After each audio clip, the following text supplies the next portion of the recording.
Praise the lord everyone.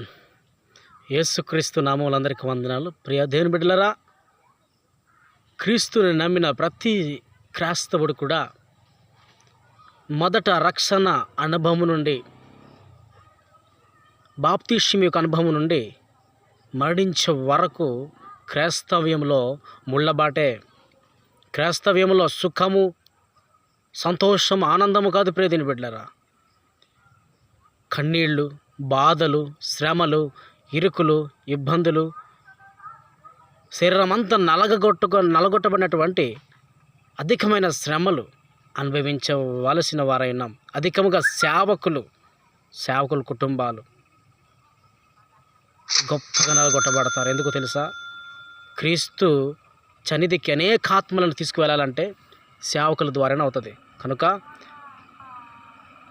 సేవకులు మోకరితే సాతాను భయపడతాడు. కనుక సేవకుడు ప్రార్థిస్తే సాతాను సామ్రాజ్యాలు కూలిపోతాయి. కనుక సాతానుడు ఎక్కువగా సేవకుల కుటుంబాలను పాడు చేస్తాడు. అలాగే విశ్వాస కుటుంబాల్లో ఎవరైతే భక్తి కలిగి ఉంటారో, ప్రార్థన కలిగి ఉంటారో వారి జీవితాల్లో కూడా చిచ్చులు పెడుతూ ఉంటాడు.